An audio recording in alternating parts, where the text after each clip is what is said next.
Good morning students. हमारा chapter 14 चल रहा है, सम नेचुरल फेनोमेना। हम हमारी प्रीवियस वीडियो में नेचुरल फेनोमेना, इलेक्ट्रिक चार्जेस के बारे में और एक ऑब्जेक्ट को कैसे चार्ज कर सकते हैं इसके बारे में हम पढ़ चुके हैं, एक्टिविटीज़ कर चुके हैं। लाइटनिंग पढ़ ली, उसका मैकेनिज़्म पढ़ लिया, प्रोटेक्शन पढ़ ली कि कैसे हम लाइटनिंग से जो बिजली गिरती है उससे हम हमारे घरों को, बिल्डिंग्स को कैसे प्रोटेक्ट कर सकते हैं। कुछ सेफ्टी मेजर्स पढ़े थे हमने। अब इस वीडियो में हम अर्थक्वेक्स पढ़ेंगे। Earthquakes can be devastating, destruction causing होते हैं, जिससे अर्थक्वेक्स जब आते हैं, भूकंप आता है तो काफ़ी डिस्ट्रक्शन होता है। An earthquake can flatten huge buildings and entire villages in minutes. जो अर्थक्वेक्स जब आते हैं तो वो 1 मिनट में जो बड़ी बड़ी बिल्डिंग्स हैं या पूरे पूरे गाँव को क्या कर सकते हैं, फ्लैटन अप कर सकते हैं, यानी गिरा सकते हैं, ढह सकते हैं। An earthquake causes a sudden movement and shaking of the ground. जो हमारा बीनीथ अस, जिसके ऊपर हम खड़े हैं, जिस ग्राउंड के ऊपर, जिस ज़मीन के ऊपर अर्थक्वेक जब आता है तो क्या होता है, उसमें सडन मूवमेंट होता है, शेक करने लगता है वो ground. And can also tear the ground apart in a jack track. और अर्थक्वेक क्या कर सकता है, जिस ग्राउंड पे हम खड़े हैं, हमारी बिल्डिंग्स खड़ी हैं, स्कूल्स खड़े हैं, वो उस ग्राउंड के ऊपर, उसके अंदर एक बहुत बड़ा क्रैक भी ला सकता है, टीयर कर सकता है, उसको फाड़ सकता है उस ग्राउंड को। Activity to get an idea of how an earthquake happens. अब हम इस एक्टिविटी में देखेंगे कि एक अर्थक्वेक कैसे आ सकता है। Materials needed, A sheet of thermocol, toy buildings, cardboard, toy cards and A table. अब आप देखिए, एक थर्मोकॉल की शीट ले लीजिए, टॉय बिल्डिंग्स लेना है हमें, कार्डबोर्ड ले लेंगे, टॉय कार्ड्स और एक टेबल ले लेंगे। Method, break the sheet of thermocol into several big pieces. हमें पहले थर्मोकॉल की शीट को बड़े बड़े टुकड़ों में तोड़ना है। And put them together in a large table like a jigsaw puzzle. अब हम उन्हें साथ साथ रख देना है, जो हमने टेबल ली थी उसके ऊपर, like a jigsaw puzzle, to make it look like one piece. और ऐसा लगना चाहिए कि वो एक ही पीस हो। Use the cardboard to make small bridges, houses etcetera. अब हमने जो कार्डबोर्ड लिया था, उससे हमें क्या करना है, छोटे छोटे ब्रिजेस बनाने हैं, घर बनाने हैं। Place these objects on the thermocol, और ये सब बना के हमें थर्मोकॉल पे रख देना है। Let them span across many of the broken pieces. Get 2 or 3 friends together around the table with you. Each of you should then push or pull the thermocol very gently and continuously, while slowly increasing the force with which you push pull. What do you observe? अब देखिए हमें क्या करना है, अबे हम उसके ऊपर कुछ देर के लिए रख देना है। उसके बाद हमें हमारे 2 या 3 फ्रेंड्स को इकट्ठा करके क्या करना है, उस टेबल के पास बैठ जाएंगे या खड़े हो जाएंगे, और फिर धीरे धीरे अपने हाथों से, उंगलियों से, वो जो थर्माकोल का हमने पूरा सेटअप बनाया था, पहले हमने थर्माकोल के बड़े बड़े पीसेस करे थे, फिर कार्डबोर्ड से हमने कुछ नकली छोटे छोटे घर और बिल्डिंग्स, ब्रिजेस बनाए और उसे थर्माकोल के ऊपर रख दिया। तो हमें थर्माकोल के पीसेस को धीरे धीरे और कंटिन्यूसली हिलाना है, पुश पुल करना है, ठीक है, आगे पीछे हिलाना है। Slowly increasing the force with which you push pull, और धीरे धीरे हमें हमारा फोर्स बढ़ाना है, यानी हम पहले तो जेंटली हिला रहे थे और उसके बाद तेज़ तेज़ हिलाना है।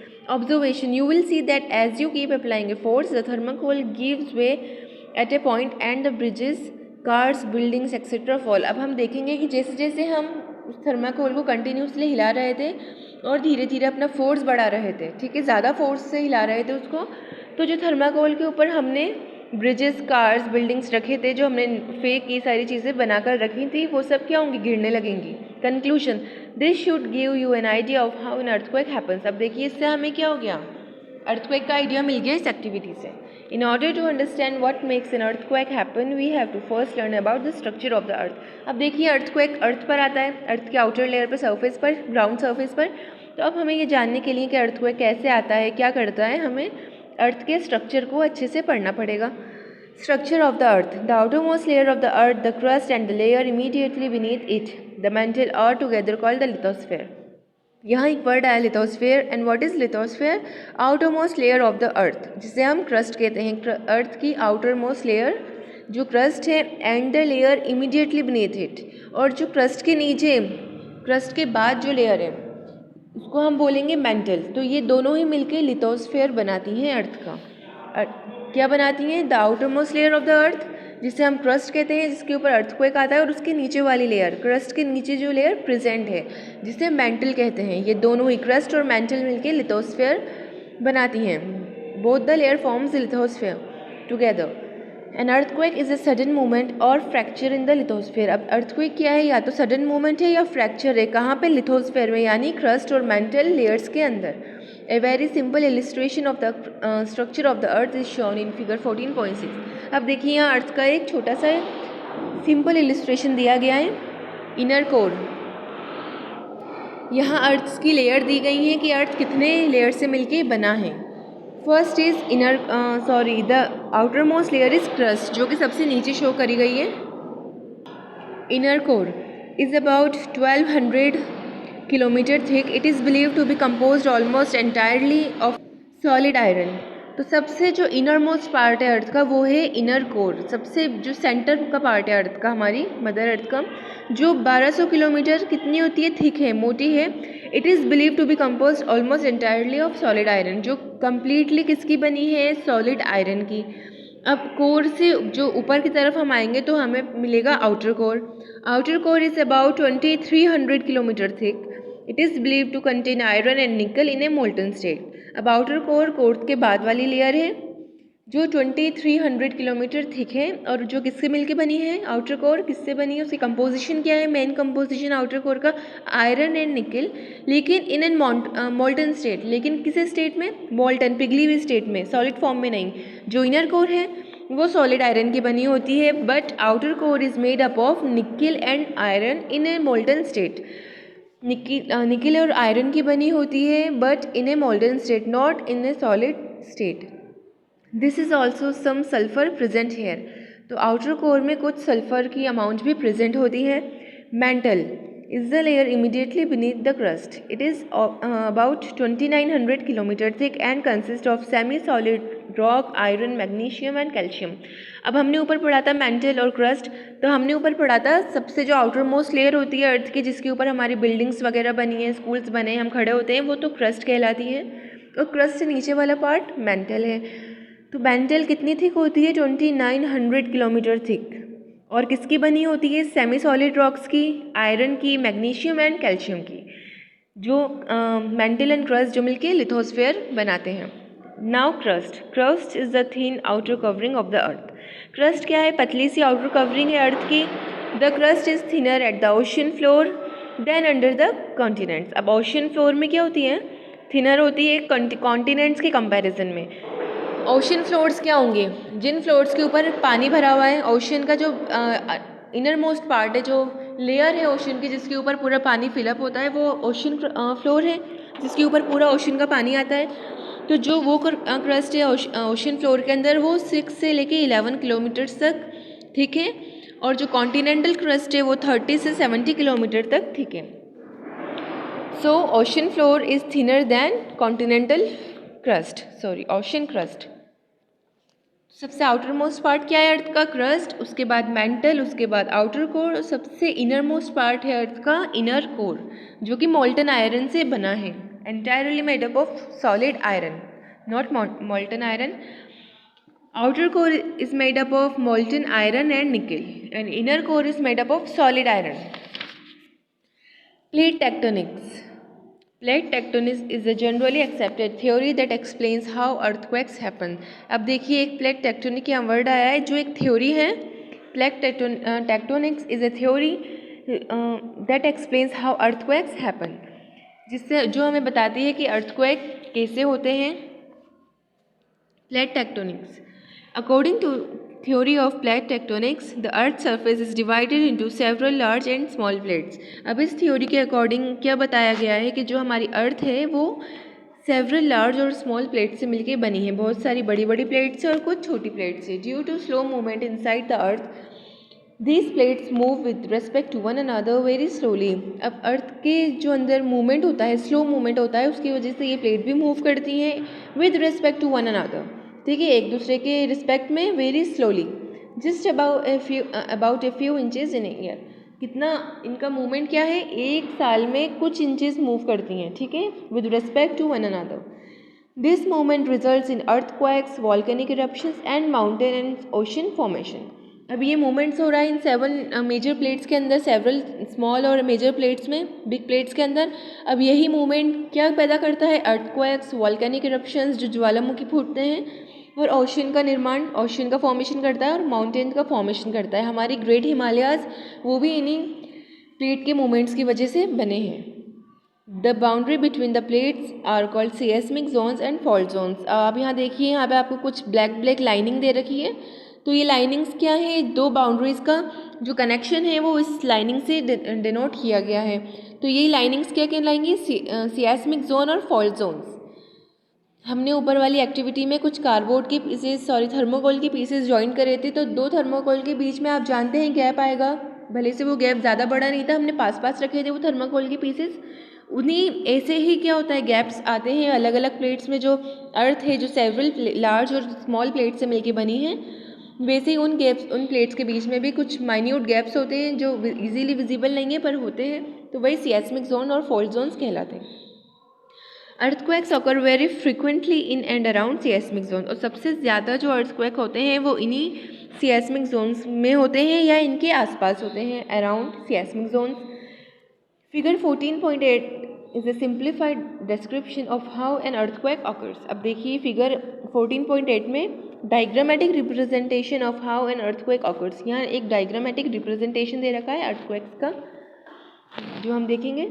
First point, the plates rub against each other as they move. जब भी हम जानते हैं दो प्लेट्स मूव करेंगी, या हमने ऊपर थर्मोकोल के पीसेस लिए थे, हम उन्हें पुश और पुल कर रहे थे, तो एक तरीके से वो एक दूसरे को रब कर रही थी, धक्का दे रही थी या आपस में रगड़ खा रही थी।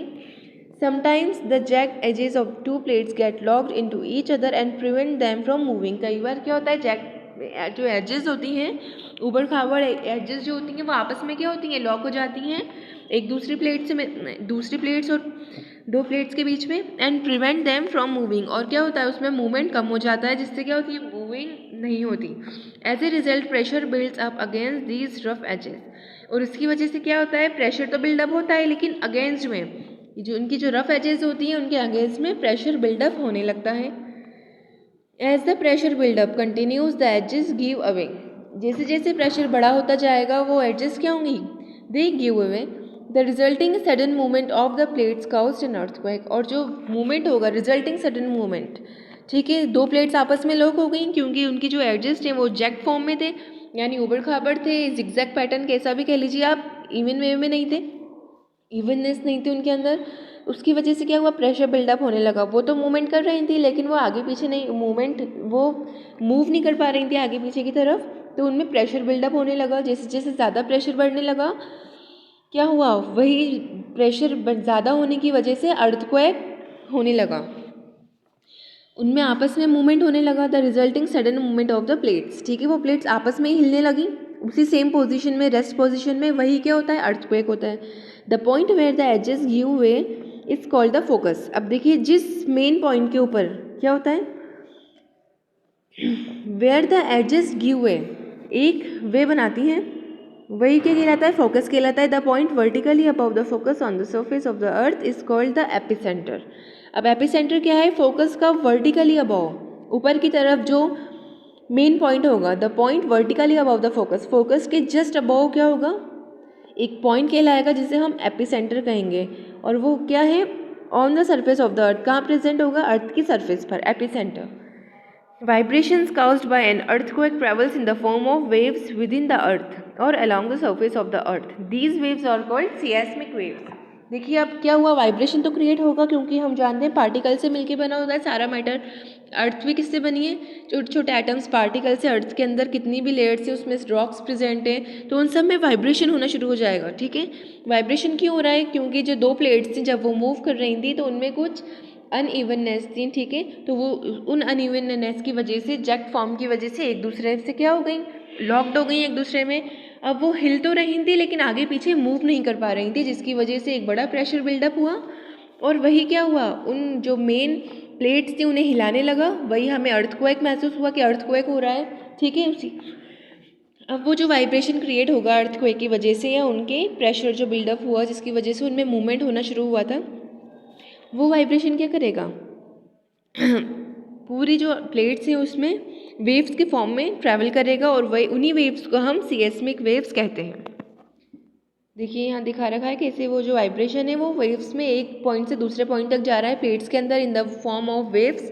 और इन्हें ही वेव्स को हम सिस्मिक वेव्स बोलते हैं। Recording and measuring earthquakes, scientist who study earthquakes and related phenomena are called seismologist. अब वो जितने भी साइंटिस्ट हैं जो अर्थक्वेक्स को स्टडी करते हैं और उससे रिलेटेड फेनोमेना को, उन्हें हम सिस्मोलॉजिस्ट कहते हैं। They use an instrument called a seismograph. अब ये सारे साइंटिस्ट जो सिस्मोलॉजिस्ट होते हैं वो सिस्मोग्राफ यूज़ करते हैं। वो एक इंस्ट्रूमेंट होता है to study seismic waves caused by the vibrations due to an earthquake. अब ये सिस्मोग्राफ किस काम आता है? ताकि जो सिस्मिक वेव्स प्रोड्यूस हुए हैं अर्थक्वेक की वाइब्रेशन की वजह से, उन्हें वो स्टडी कर सकें। Seismograph is an instrument use to measure and record the vibrations caused by earthquake. अब सिस्मोग्राफ एक इंस्ट्रूमेंट है जो मेजर करता है, कैलकुलेट करता है, रिकॉर्ड बनाता है। किसका रिकॉर्ड करता है? वाइब्रेशंस का। और वो वाइब्रेशंस किसके हैं? जो अर्थक्वेक की वजह से फॉर्म हुए। The main parts of seismograph are, अब सिस्मोग्राफ का जो मेन पार्ट्स हैं वो एक heavy mass ball, a heavy mass like a ball or a heavy weight suspended with a string. अब देखिए, एक यहाँ हैवी मास दे रखा है, एक भारी सा एक बॉल टाइप वेट दे रखा है जो कि एक स्प्रिंग या स्ट्रिंग से कनेक्टेड है। A sheet of paper rolled up on a rotating drum attach to a fixed base. अब एक शीट ऑफ पेपर दे रखी है यहाँ पे, ठीक है, rolled up on a rotating drum, एक रोटेटिंग ड्रम के ऊपर है, attach to a fixed base, ठीक है, जो फिक्स बेस के ऊपर क्या अटैच्ड है। यहाँ ये एक बेस दे रखा है, ये क्या है? फिक्स्ड है, मूविंग नहीं है ये, इसे अच्छी तरह से हमने फिक्स्ड कर दिया सिस्मोग्राफ में। A pen attach to the heavy mass with its tip touching the paper on the drum. अब उस ड्रम के ऊपर जो पेपर रख रखा है, ठीक है, उसके ऊपर हमने क्या, जो हैवी मास लटकाया था शीट के ऊपर, उस पर हमने एक पैन अटैच कर दिया, ठीक है, with its tip touching the paper on the drum. और उस पेन की जो टिप है वो पेपर जो हमने ड्रम के ऊपर रखा था उसके ऊपर, रोटेटिंग ड्रम के ऊपर जो पेपर रखा था उसके ऊपर टच कर रही है। This is how it works. Normally when there is no earthquake the drum rotates and the tip of the pen makes a more or less straight line on the sheet of a paper. अब देखिए, जब earthquake नहीं होता, normally when there is no earthquake, जब कोई earthquake नहीं हो रहा है, सब कुछ नॉर्मल है, तो ड्रम तब भी रोटेट करता है और जो पेन की टिप है वो भी कब ज़्यादा या कम स्ट्रेट लाइन बनाती है। लेकिन स्ट्रेट लाइन पेपर की शीट के ऊपर क्या बनाती है? Straight line. When there is a earthquake the earth shakes, लेकिन जब अर्थक्वेक होगा तो अर्थ शेक करने लगेगी। And along with it the fixed base and drum also shake. और उसके साथ ही क्या होगा, जो हमने पूरा ये सेटअप तैयार करा था उसका जो फिक्स्ड बेस था वो अपनी जगह पे ही क्या करेगा? हिलने लगेगा, जिसकी वजह से ड्रम भी शेक करने लगेगा। The heavy mass which is suspended by a string remains in place due to inertia. लेकिन जो हैवी मास है जिसे हमने अच्छी तरह अटैच कर रखा है स्प्रिंग के ऊपर, देखिए दो तरीके से, एक तो यहाँ पे हमने बार मैग्नेट की जैसा बार टाइप लगा रखा है हैंडल, और ऊपर स्प्रिंग है, तो वो तो लेकिन अपनी जगह पर ही रहेगा। बस अर्थक्वेक की वजह से जो चीज़ शेक करेगी वो होगा ड्रम, जिसके ऊपर हमने पेपर रख रखा है, उसके ऊपर ड्रम है, उसके ऊपर शीट है, रोटेटिंग ड्रम है, ये सब शेक करने लगेगा अर्थक्वेक की वजह से। लेकिन जो हैवी मास है वो अपनी जगह सस्पेंडेड रहेगा, वहीं अपनी जगह रहेगा। This makes the tip of the pen attach to the heavy mass produce is exact pattern on the paper covering the drum. अब यही जो शेकिंग मूवमेंट होगा ड्रम में, वो क्या करेगा, जो हमने पेन लगाया था टिप के ऊपर, हैवी मास के ऊपर हमने पेन जो अटैच करा था, वो पहले तो स्ट्रेट लाइन बना रहा था जब कोई अर्थक्वेक नहीं था। लेकिन जब अर्थक्वेक हुआ, ड्रम शेक करने लगा, पेपर शेक करने लगा, रोटेटिंग ड्रम, उसकी वजह से एक जिगजैग पैटर्न बनने लग जाएगा पेपर के ऊपर, ठीक है, जिसने ड्रम को कवर कर रखा है।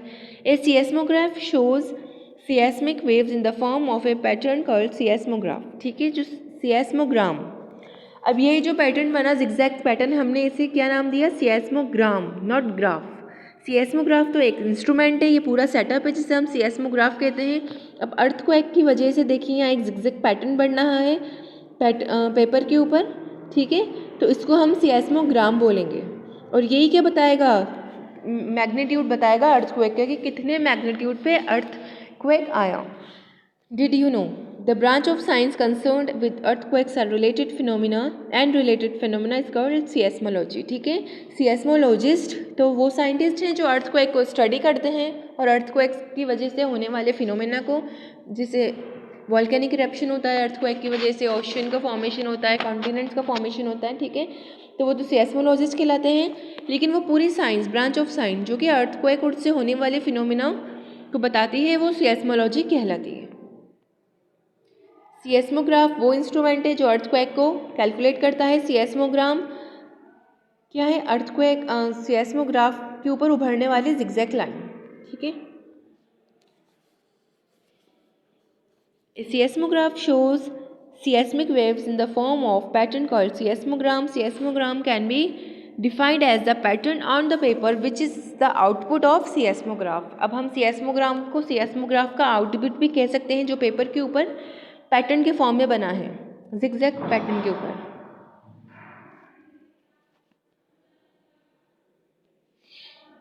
Scientists can look at a seismogram and determine the magnitude of an earthquake. अब सीएस्मोग्राम को स्टडी करके साइंटिस्ट अर्थक्वेक का मैग्नीट्यूड बता सकते हैं कि कितनी इंटेंसिटी के साथ अर्थक्वेक आया है, डिस्ट्रक्टिव है ज़्यादा या माइल्ड अर्थक्वेक है, हल्का है। In science scales are use to measure a physical quantity. हमारी साइंस में स्केल्स फिजिकल क्वांटिटी को मेजर करने के लिए यूज किए जाते हैं। For example a metric scale is use to measure distance. Metric scale को हम किस लिए यूज़ करते हैं? डिस्टेंस मेजर करने के लिए। Celsius and Fahrenheit scales are two different scales use to measure temperature. Temperature को मेजर आउट करने के लिए सेल्सियस और फ़ारेनहाइट स्केल्स का इस्तेमाल किया जाता है। Similarly there are different scales use to measure the magnitude of earthquake. अब अर्थक्वेक के मैग्नीट्यूड को भी स्टडी करने के लिए अलग अलग स्केल काम में लिए जाते हैं। One of the most commonly use scales to measure the magnitude of earthquakes is the Richter scale. Richter scale हम उस स्केल को बोलते हैं जो कि अर्थक्वेक के मैग्नीट्यूड को मेजर आउट करने के काम में लिया जाता है, और ये सबसे मोस्ट कॉमन स्केल है जो वर्ल्ड वाइड यूज़ किया जाता है, Richter scale. Not all earthquakes cause devastation. सारे ही अर्थक्वेक डिवास्टेटिंग नहीं होते, डिस्ट्रक्शन कॉजिंग नहीं होते, ठीक है। कुछ माइल्ड अर्थक्वेक्स भी होते हैं, नॉर्मली थोड़ा सडन मूवमेंट होता है और फिर उसके बाद क्या होता है, वो मूवमेंट बंद हो जाता है आउटर लेयर पर, लिथोस्फेयर में। And what is lithosphere? Mental और क्रस्ट टुगेदर मिलके लिथोस्फेयर बनाते हैं, ठीक है। Earthquakes of magnitude 2 to 4 on Richter scale are regarded as quite mild, ठीक है। जो रिश्टर स्केल के ऊपर जो 2 से 4 के ऊपर जो अर्थक्वेक्स आते हैं of magnitude 2 to 4 on the Richter scale, वो क्या होते हैं? क्वाइट माइल्ड होते हैं, हल्के होते हैं। 4 to 8 is moderate to severe, और जो 4 से 8 होते हैं वो मॉडरेट से सीवियर होते हैं। देखिए 4 होगा अगर रिश्टर स्केल के ऊपर, अर्थ का मैग्नीट्यूड अगर रिश्टर स्केल 4 बताएगा तो वो तो मॉडरेट है, और अगर 8 बता देगा तो वो थोड़ा सीवियर में आएगा। 8 to 9 on the Richter scale are very severe earthquakes. और रिश्टर स्केल के ऊपर अगर मैग्नीट्यूड अर्थक्वेक का 8 से 9 तक आ रहा है तो वो अर्थक्वेक बहुत सीवियर अर्थक्वेक होगा, जिसकी वजह से डिस्ट्रक्शन हो सकता है। We should remember that the damage caused by an earthquake in a certain area also depends on the density of population in that area, the strength of the buildings there, etc. अब देखिए हमें हमेशा ये ध्यान रखना चाहिए, earthquake से जितना भी डैमेज हो रहा है इन ए सर्टेन एरिया, किसी भी सर्टेन एरिया पे, वेदर वो कोई सिटी हो या कोई विलेज हो, depends on the density of population in that area. जो पॉपुलेशन की डेंसिटी पर डिपेंड करेगा, जितनी ज़्यादा किसी एरिया की डेंसिटी होगी पॉपुलेशन की, उतना ज़्यादा डैमेज होगा, उतना ज़्यादा लोग इफेक्ट होंगे। जितनी कम पॉपुलेशन होगी उतने ही कम लोग इफेक्ट होंगे। The strength of the buildings etcetera, और बिल्डिंग की स्ट्रेंथ पर। ये इस लाइन का मतलब ये है कि फॉर एग्जांपल आप जयपुर लीजिए, जयपुर के अंदर कितने सारी बिल्डिंग्स हैं, घर हैं, वहाँ अगर अर्थक्वेक आएगा, अगर डिवास्टेटिंग अर्थक्वेक आ रहा है 8 से 9 मैग्नीट्यूड का अर्थक्वेक आ रहा है, तो ज़्यादा बिल्डिंग्स गिरेंगी, ज़्यादा लोग इफेक्टेड होंगे, ठीक है, ज़्यादा डिस्ट्रक्शन होगा। वहीं अगर किसी विलेज में आएगा, वहाँ कम एरिया में क्या है, बिल्डिंग्स भी कम है, लोग भी कम रहते हैं, तो वहाँ का डिस्ट्रक्शन भी कम होगा। Normally earthquakes are generally followed by lower intensity quakes called aftershocks. Aftershocks could also be quite harmful. Earthquakes होने के बाद, जब अर्थक्वेक्स आ जाएगा, अर्थक्वेक रुक जाएगा, उसके बाद क्या होता है, थोड़े लोअर इंटेंसिटी के क्वैक्स आते हैं, जिसे हम आफ्टर शॉक्स कहते हैं। आफ्टर यहाँ वर्ड आया है क्योंकि अर्थक्वेक के बाद आ रहे हैं ये शॉक्स। ये भी क्या, ये क्वाइट हार्मफुल होते हैं। ये भी, इसमें भी क्या होता है, डिस्ट्रक्शन हो सकता है आफ्टर शॉक्स में भी। Case study, Major earthquake in India. One of the major earthquakes of recent times in India struck on 26 January 2001 in Gujarat. जो मेजर अर्थक्वेक्स थे जो अभी हाल ही में इंडिया में आए थे वो एक 26 जनवरी का यहाँ एक एग्जाम्पल लिया है जो 26 जनवरी 2001 गुजरात में आया था.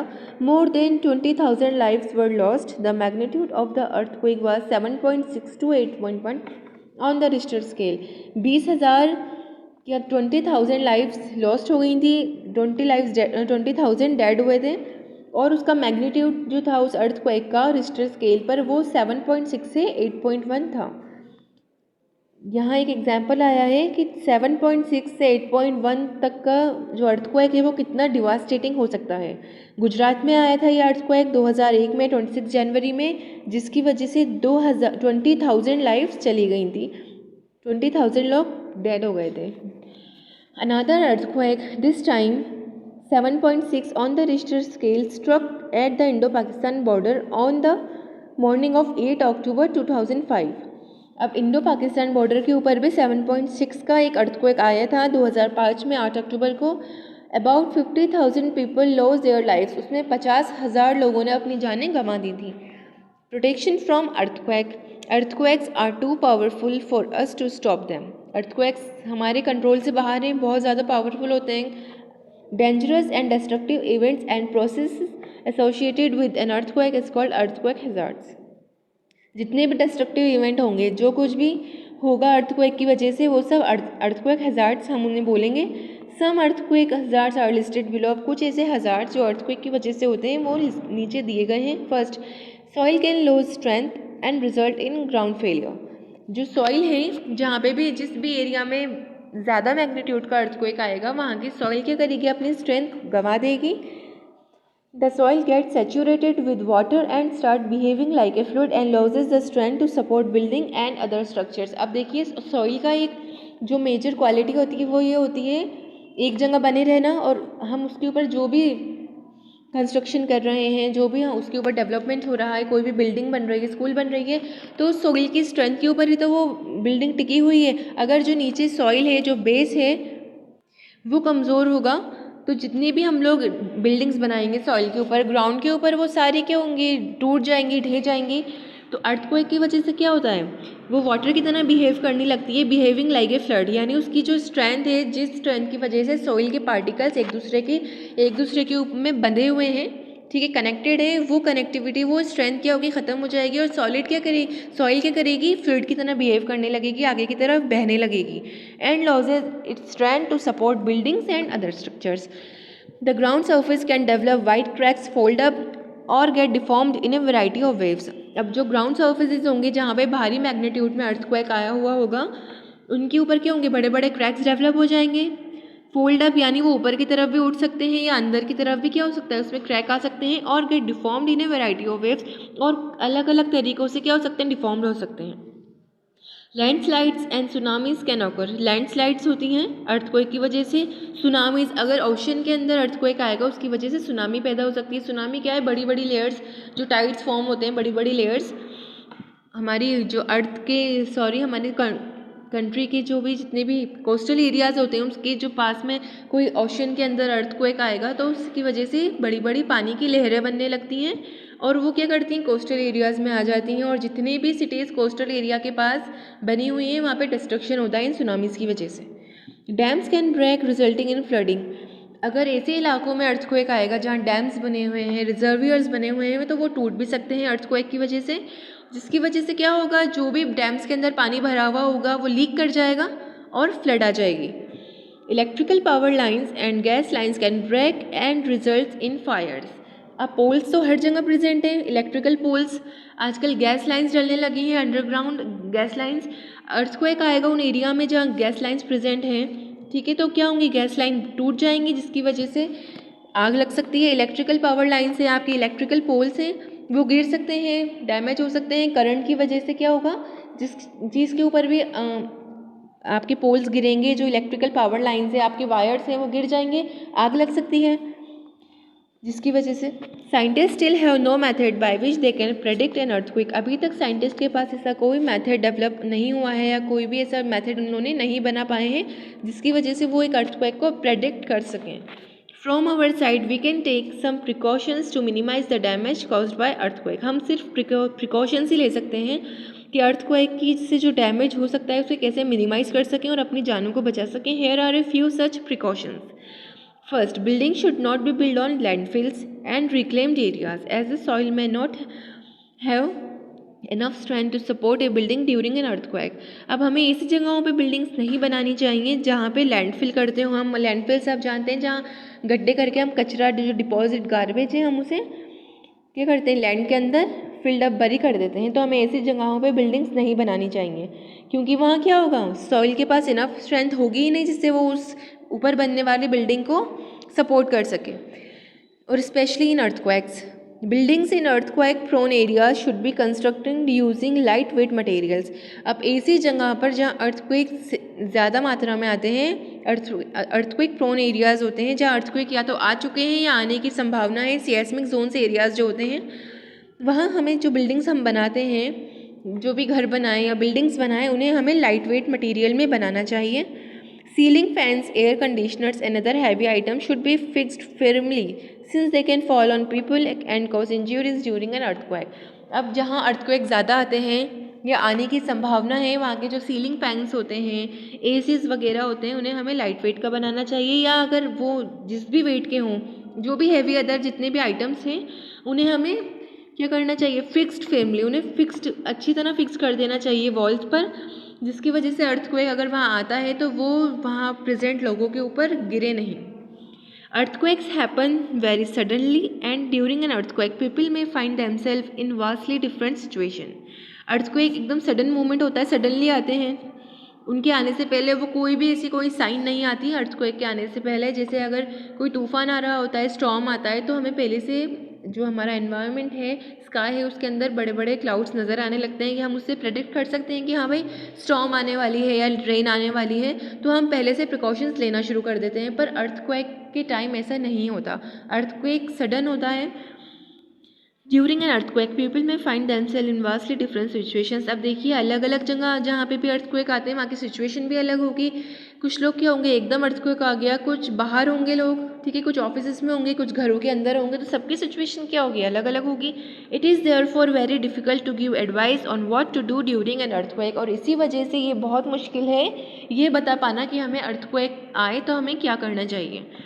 The best thing to do would be go to an open area and keep away from buildings, trees and electric poles. लेकिन एक जो कॉमन एडवाइस है या एक जो सबसे अच्छी जो बेस्ट थिंग है जो हम सबको दे सकते हैं, चाहे से वो पर्सन घर में प्रेजेंट हो या ऑफिस में हो या बाहर हो, कहीं पे भी हो, ये कि उसे एक ओपन एरिया में चला जाना चाहिए जब भी अर्थक्वेक आए। और जो बिल्डिंग्स हैं, ट्रीज़ हैं, इलेक्ट्रिक पोल्स हैं, इनसे दूर रहना चाहिए क्योंकि ये तीनों ही चीज़ें अर्थक्वेक में इनके गिरने की पूरी चांसेस होते हैं, संभावना होती है कि अर्थक्वेक आएगा तो वो गिर जाए।